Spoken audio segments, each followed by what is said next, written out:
네, 안녕하십니까. 신지식인 정의태입니다. 저는 국립한국복지대학교 특임교수를 역임했습니다. 설 연휴 층간소음 신고가 80%가 급증을 했다라는 것입니다. 네, 그래서 문화일보가 보도하고 있는데요. 오랜만에 모인 손주들 쿵쿵 설 연휴에 층간소음 신고가 80%가 급증하고 있다라는 것입니다. 네. 그래서 이 명절에도 층간소음, 주차 지옥, 네, 이러한 문제가 계속 터지고 있다라는 거죠. 네, 딱딱한 표면, 맨발, 벽식 구조 등이 소음 원인이다.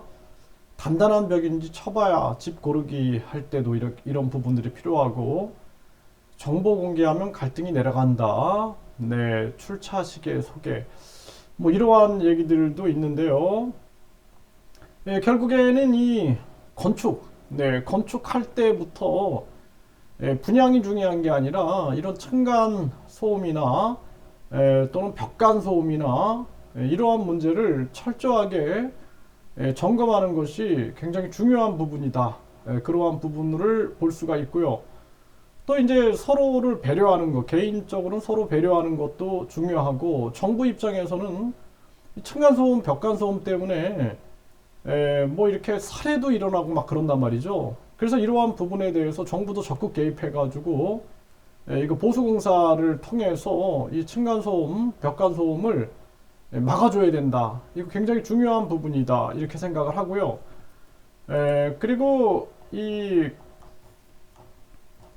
정책적으로 여기도 보면은 그릇도 못 내려놓는 층간, 벽간 소음, 스트레스 방음을 부탁한다. 이런 얘기들이 많이 나오고 있는데, 정책적으로 우리 이 대한민국이 완전히 금전 제국주의, 금전 만능주의로 흘러가고 있단 말이죠.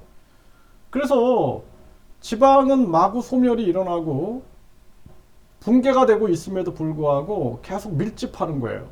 도시화되고 있는 건데, 그러니까 작은 땅에다가 아파트를 계속 올리고 뭐 35층 이상도 뭐 다 허용하겠다 하면서 계속 올리면서 결국에는 건설사들은 돈을 버는 거죠. 네, 그리고 국민들은 층간소음, 벽간소음, 주차 지옥 속에서 고통스럽게 살아가고 있는 거예요. 그리고 이게 얼마 정도 지나면은 결국에는 나라가 망할 텐데 정신을 못 차리고 있는 겁니다. 자기들 욕심에. 그래서 이게 뭐 닭장이나 다른 게 없는 거죠. 그래서 우리나라가 사실상 이러한 층간소음 문제나 벽간소음 문제, 주차지옥 이런 거를 없애기 위해서는 대대적인 개혁을 해야 돼요. 그래서 4차 산업, 4차 산업 분야가 활성화되면서 국민 권익금 제도를 운영해가지고 우리 국민들에게 매년 국민 권익금을, 그래서 뭐 공공기관, 공기업 성과급을 다 폐지하고 불필요한 정부 기관들, 불필요한 정부 제도들 이런 거 다 폐지해가지고 그 돈으로 국민 권익금을 주는 거예요. 그리고 모든 그 정책은 직접 지원 정책으로 가서 저출산도 직접 지원, 또 어르신들 요양도 직접 지원, 뿐만 아니라 장애인들, 또 아동 청소년, 뭐 한부모 가족 다 직접 지원 원칙으로 해가지고 우리 국민들이 흩어져 살 수 있게끔 해야 합니다. 그래서 이 모든 근원이 1류대, 2류대, 3류대 지방대. 그러니까 제가 이거 굉장히 많이 비판했어요. 대학에서도 많이 비판하고. 그런데 이게 좋다라고 생각하는 사람들이 있어요. 1류대, 2류대, 3류대 지방대에 경쟁이 막 일어나가지고 경쟁에서 도태되는 것들은 다 죽어나가고, 그리고 경쟁에서 승리하는 것들은 더 우수하게 남고, 이런 논리를 펴는 사람들이 있는데, 가장 중요한 측면들은 사람은 1등급, 2등급, 3등급, 지방 등급 이런 게 없다라는 거예요. 지방에 살면은 등급이 낮은 거고, 서울에 살면은 등급이 높은 거고, 이런 거 없다라는 것입니다. 그런데 어떻게 교육을 1류대, 2류대, 3류대 지방대로 나눠놓고 잘못된 교육을 하는 거예요. 사람이 살아가는 이유는 행복하기 위해서 살아가는 건데, 행복하기 위해서는 내가 좋아하는 일을 해야 되는 거예요. 인류대가 중요한 게 아니라 내가 좋아하는 것을 공부하고 내가 좋아하는 일을 하는 게 중요한 거다라는 거예요. 그런데 이 사회를 자꾸 인류대, 이류대, 삼류대, 지방대 만들어 놓고 계속 입시 지옥으로 빠뜨리고, 사교육 시장은 배불리고, 부모들은 그냥 사교육비 내려고 등골이 휘게 만들고, 그리고 그렇게 해가지고 인류대, 이류대, 삼류대 나눠놓고 사람을 등급화시키고 계급화시키고 상품화시켜가지고 나중에 결국에는 노예가 되는 거예요. 대중들이, 노동 대중들이 완전히 노예가 돼가지고 고통 속에 빠지게 되는 거죠. 아무런 의미가 없는 것들입니다. 그래서 우리나라는 4차 산업을 주도하되, 네, 우리가 국민 권익금 제도, 그리고 국민 주제도, 그래서 국민들에게 주식을 나눠주는 거예요. 4차 산업 분야.